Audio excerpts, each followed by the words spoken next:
ये वो दौर था जब अफगानिस्तान से बांग्लादेश तक अखंड भारत होता था।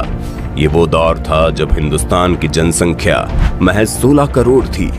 कहते हैं उस वक्त हिंदुस्तान में 10% से कम पुरुष पढ़े लिखे थे और महिलाओं में पढ़े लिखों की संख्या तो 1% से भी कम थी। ये वजह है कि हजारों किलोमीटर की दूरी से आकर कोई अंग्रेज हमारे भारत पर आसानी से कब्जा जमा लेता है। कहते हैं जब अंग्रेज भारत आए थे उस वक्त भारत में 2 राजाओं का राज चलता था, एक तरफ मुगल और दूसरी तरफ मराठा साम्राज्य। उस वक्त तक अंग्रेज भारत में कदम तो रख लिए थे, लेकिन यहाँ पर उनका कब्जा जमा पाना बहुत मुश्किल था। अंग्रेज इंतजार करते थे कि भारत के राजा आपस में लड़ाई करें और अंग्रेज उस लड़ाई का फायदा उठा ले। यही वजह है कि अंग्रेजों को भारत पर पूरी तरह से कब्जा जमाते जमाते 18वीं शताब्दी आ गई। ऐसे में आप लोगों ने भी कभी न कभी इस बात को सोचा होगा कि उस वक्त के आम लोगों की जिंदगी कैसी थी। उस वक्त के लोगों को क्या पढ़ाई लिखाई करने की आजादी मिलती थी? उस वक्त का समाज कैसा था और वे लोग किस तरह के काम को करके अपना भरण पोषण करते थे? उस वक्त हमारा गांव कैसा था? उस वक्त हमारा शहर कैसा था? क्या तब भी हमारे समाज में चोरी, लूटपाट और बलात्कार जैसी घटनाएं होती थी? आज का ये वीडियो आपके लिए बहुत ही इंफॉर्मेटिव होने वाला है, वीडियो के अंत तक बने रहना। तो सबसे पहले हम बात करेंगे आबादी की। भले ही इस वक्त भारत पूरी दुनिया का सबसे अधिक जनसंख्या वाला देश बनने वाला है। आज के वक्त में भारत की आबादी जहां 130 करोड़ से ज्यादा की हो चुकी है, वहीं 1800 ईस्वी में भारत की आबादी महज 16 करोड़ थी। अब आप अंदाजा लगा सकते हैं कि पाकिस्तान, बांग्लादेश जैसे देशों को मिलाकर भी उस वक्त हमारे देश में सिर्फ 16 करोड़ लोग रहते थे। और आज भारत के कई हिस्से कटने के बावजूद भी जो जगह बची है उसमें 130 करोड़ से ज्यादा लोग रहते हैं। ये वो वक्त था जब हमारे देश में शहरों की संख्या बहुत कम थी। यही वजह है कि भारत देश को हमेशा से ही भारत के गांव रिप्रेजेंट करते आए हैं, इसलिए भारत को गांव का देश भी कहते हैं। बात अगर शहरों में रहने वाले लोगों की जाए तो उस वक्त शहर में जो भी लोग रहते थे वो अंग्रेजों द्वारा बनाए गए मिलों में काम करते थे। उनसे बहुत कम पैसों पर बहुत ज्यादा काम करवाया जाता था। जब अंग्रेज नहीं आए थे तो उस वक्त भारत का कपड़ा भारत और भारत के आसपास के कुछ देशों में ही प्रसिद्ध था, लेकिन अंग्रेजों के आने के बाद भारत में बना हुआ कपड़ा दूसरे महाद्वीपों पर फेमस होने लगा। लेकिन इस प्रसिद्धि के साथ साथ भारत के किसानों और भारत के मजदूरों की आमदनी बहुत कम हो गई, क्योंकि अंग्रेज भले ही उन कपड़ों को ऊंचे दाम पर बेचते थे, लेकिन भारतीय मजदूरों और किसानों को बहुत कम पैसे देते थे। वहीं दूसरी ओर हैंडलूम इंडस्ट्री अपने पतन की तरफ जा रही थी। इन दिनों भारत में हाथों से सारी कारीगरी की जाती थी। लखनऊ और बनारस के हैंडलूम इंडस्ट्री की धूम दुनिया भर में हो गई थी। उस वक्त लोगों का काम बहुत मेहनत भरा होता था, क्योंकि उस वक्त ना तो बिजली थी और ना ही आज के जैसी कोई आधुनिक टेक्नोलॉजी। उन लोगों को लगभग सारा काम अपने हाथों से ही करना पड़ता था। आपको जानकर हैरानी होगी कि उस वक्त भारत में जो कपड़े बनते थे उसकी बहुत ज्यादा डिमांड थी। उन कपड़ों पर बहुत ही बेहतरीन कारीगरी की जाती थी। लेकिन ब्रिटिश के आने के बाद भारतीय कपड़ों की डिमांड कम हो गई और भारतीयों का मार्केट पतन की ओर बढ़ने लगा। दरअसल भारतीय लोग जो कपड़ा बनाते थे उसे बनाने में बहुत वक्त लग जाता था और उसी कपड़े को ब्रिटिश तमाम तरह की मशीनों के द्वारा बहुत ही कम वक्त में तैयार कर देते थे और बहुत सस्ते दामों पर बेचते भी थे। यही वजह है कि भारतीय लोग वक्त के साथ साथ और गरीब होते चले गए। अब बात आती है उस वक्त हमारे देश में जो लोग रहते थे उनका सबसे मुख्य व्यवसाय क्या था। तो दोस्तों ये तो आप भी जानते होंगे कि आज भी हमारे भारत में रहने वाले अधिकतर लोगों का मुख्य व्यवसाय कृषि को ही माना जाता है। ये वजह है कि भारत को कृषि प्रधान देश भी कहते हैं। उस वक्त भारत में मुख्य तौर पर नील, कपास, अफीम, गेहूं और धान की खेती की जाती थी। लेकिन दुख की बात यह है कि उस वक्त हमारे किसानों को उनके फसल की सही कीमत नहीं मिलती थी। अंग्रेज उन फसलों को बहुत ही कम दामों में खरीदकर ग्लोबल मार्केट में अच्छी कीमत पर बेचते थे। उस वक्त हमारे किसान सारा दिन खेतीबाड़ी और पशुपालन करते थे और शाम को अपने घरों में आकर भजन कीर्तन और सत्संग किया करते थे।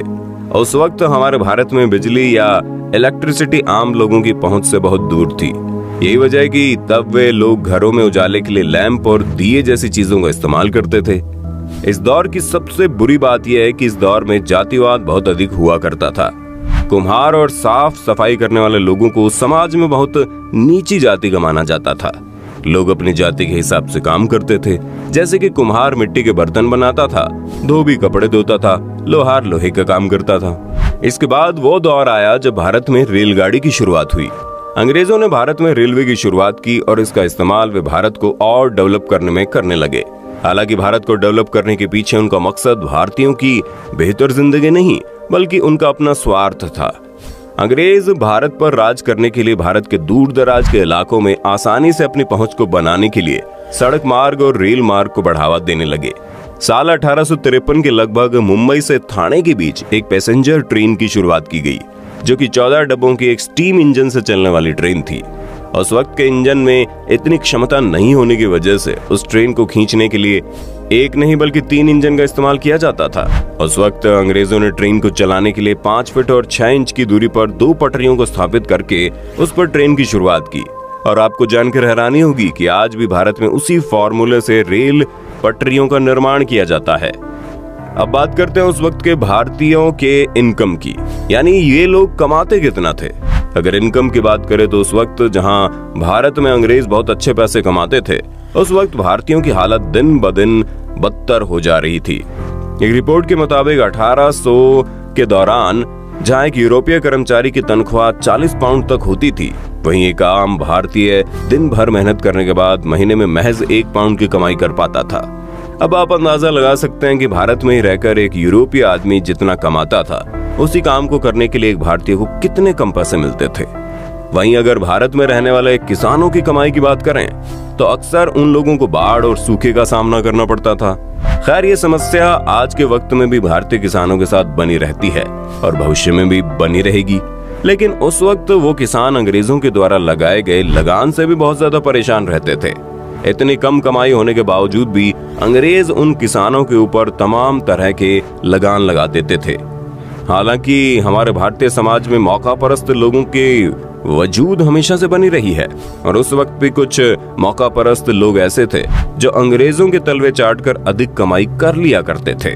वहीं बात अगर उस वक्त भारत में रहने वाले लोगों की पढ़ाई लिखाई की करें तो आपको जानकर हैरानी होगी कि उस वक्त भारत में पढ़े लिखे लोगों की संख्या बहुत ही कम थी।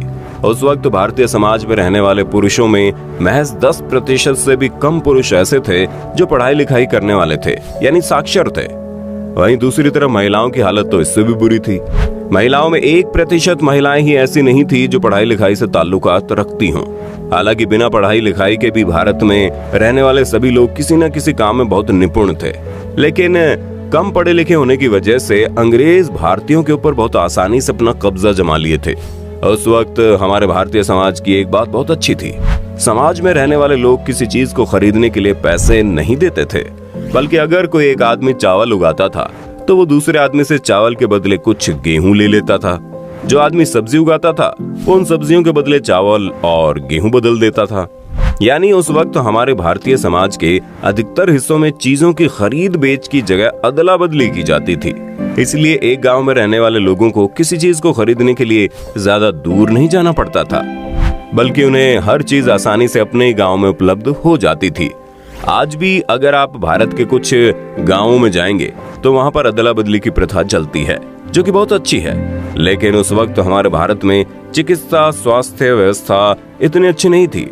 ये वजह कि आज के वक्त में हम लोग जिस बीमारी को आसानी से चकमा दे देते हैं, आज से 200 साल पहले वो बीमारी हमारे समाज में महामारी का रूप ले लेती थी। लोग छोटी छोटी बीमारियों की वजह से मौत के मुंह में समा जाते थे। तो दोस्तों, आपने देखा आज से 200 साल पहले हमारा भारत कैसा था। उस वक्त के समाज की कुछ बातें अच्छी थी तो कुछ बातें बुरी, जैसे कि जातिवाद उस वक्त के समाज की बहुत ही बुरी चीज थी, जिसका प्रभाव हमें आज के वक्त में भी देखने को मिलता है। उस वक्त हमारे समाज में लोग पढ़े लिखे कम थे, लेकिन सामाजिक ज्यादा थे। वहीं आज के वक्त में भले ही हम पढ़े लिखों की संख्या ज्यादा हो चुकी है, लेकिन हम अपने समाज से दूर होते जा रहे हैं। उम्मीद करते हैं ये जानकारी आपको अच्छी लगी होगी, और अगर आप हमारे प्राचीन भारत से जुड़ी और भी किसी बात को जानना चाहते हैं तो आप हमें कमेंट करके बताइए। हम अपनी अगली वीडियो उसी टॉपिक पर डिटेल में लेकर आ जाएंगे। वीडियो अच्छी लगे तो लाइक कीजिए, हमारे चैनल को सब्सक्राइब कीजिए, बेल आइकन को ऑन करना बिल्कुल मत भूलना, क्योंकि the earth adventure in Hindi की टीम आपके लिए हर रोज ऐसी जानकारियों से भरे वीडियोस लाती रहती है।